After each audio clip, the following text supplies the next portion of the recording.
for my my final history project, we have to do a documentary about any social issue, and it could be anything that the world is facing right now. And the day we picked our topics was the day that we had the terrorist attack in Brussels. Oh, wow. So my group and I thought. Don't keep swinging, honey. We'll edit that. It's making you comfortable. Straight. Okay.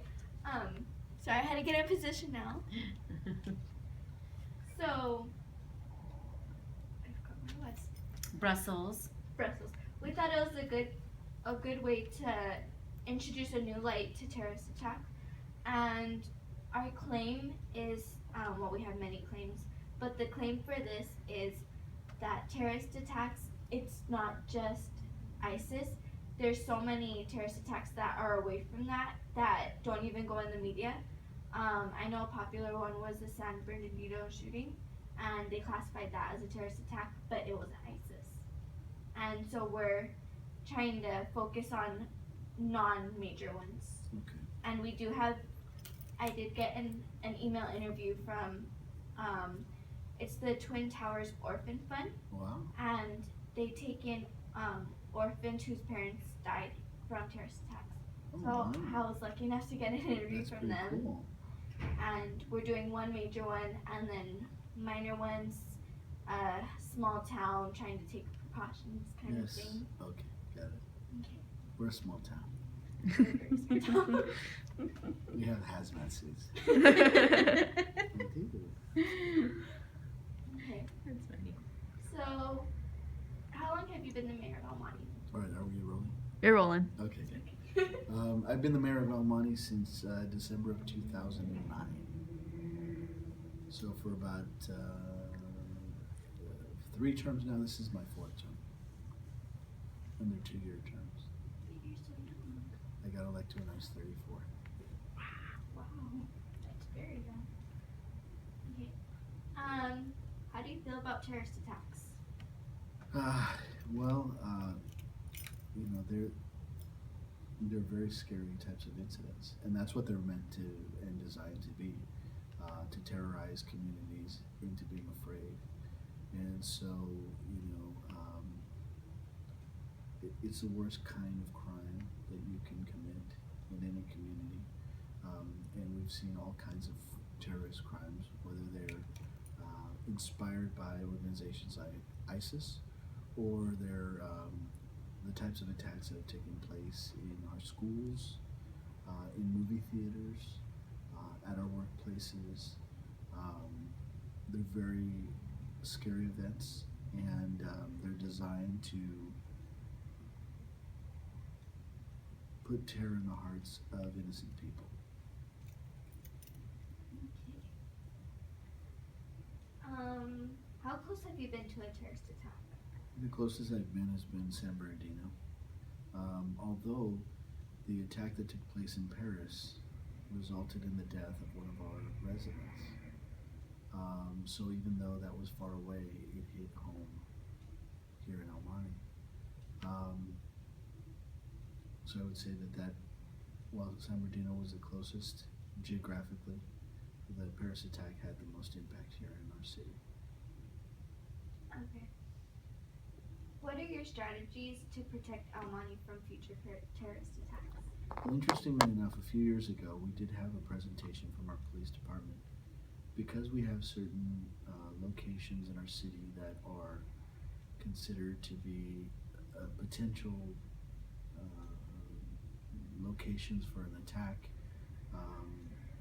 we've taken precautions to make sure that we secure those locations, that we understand we have good intelligence coming back and forth from those locations and where we are.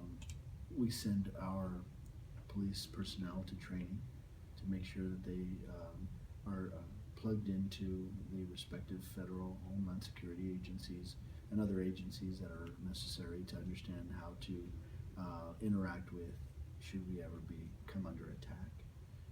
Hopefully we won't, but we rely a lot on our police department to be well trained, to be able to protect ourselves from terrorist attacks. But I think the most important takeaway now in this world it's so uncertain, where a terroristic attack can happen anywhere, in a school, at a city hall, at a movie theater, wherever the case may be. I think one message that has come across loud and clear is that we all have a responsibility to speak up. If you hear that one of your classmates, for example, is talking about guns and suicide or things that most children wouldn't normally be talking about, we have a duty to say something to someone. And if we speak up, then we might have a chance of stopping something.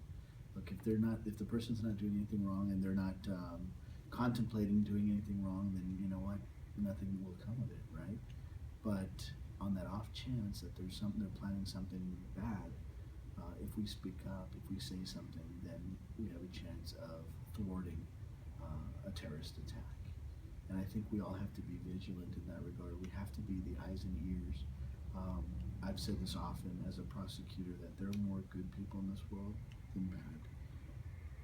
And if good people work together and are united together to protect each other by being, those eyes and ears, those early detectors, if you will, then we can prevent these types of crimes from taking place.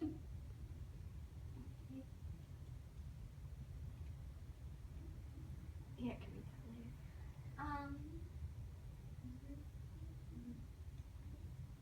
What are good ways to protect ourselves? So I think you just answered that one. Yeah, I did. Good ways to protect ourselves. I would say be vigilant, know where you're at, always know where you're at, and kind of know your environment. Make sure that you stay in communication with your family and friends when you're maybe away on travel. Pay attention to, if you're abroad, make sure that you pay attention to circulars or information that the State Department is providing to travelers to make sure that you're safe. While you're here, make sure that, again, you're always vigilant, paying close attention to your surroundings, so that if you see something that is amiss, that you get away from the situation and then call for help as soon as possible. Okay. Do you know if the Monte Police Department is involved in any way with terrorist attacks? Do they work? Did they work on any cases that counted as terrorist attacks? That I know of, I don't know. I'll be honest with you, I don't know if they've worked on any active investigations regarding any terrorist attacks or potential terrorist attacks. But I know that they receive training and work with the Department of Homeland Security to make sure that they understand what they need to do should something like that happen in our city. Okay.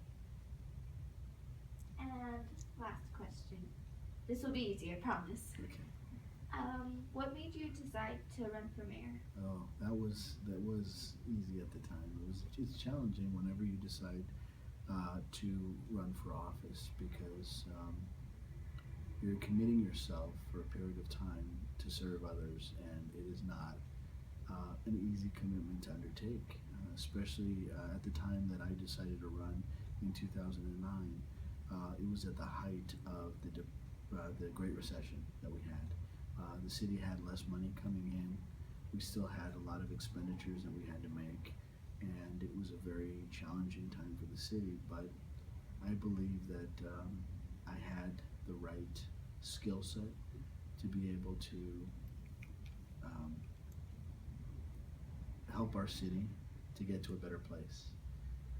And it's been tough, but the last 6 years we've been moving in the right direction. We've got more than $800 million in investment taking place in our city. We still have a long way to go.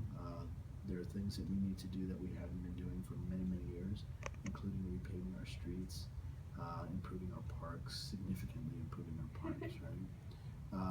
And making sure that we continue to grow our budget in a healthy way, so that we have a long-term sustainable budget that provides the services that our residents require in a fiscally prudent way. But we're moving in that direction. Unfortunately, we've had some challenges with politics and with other issues that we deal with all the time. But I think we have a more stable organization now. Certainly a city manager who's got a lot of experience and at least has the support now from the council unanimous support of the council to be able to move our city forward. And that's a big deal, because when you have that turmoil with your council or with your city manager, it unfortunately doesn't allow you the space to move your city ahead. But now we have that, and so I've got a lot of hope for our future. Well, that was my last question. Thank you very much. Thank for you meeting very with much. me. Thank you very much. It was very nice seeing you. We're good?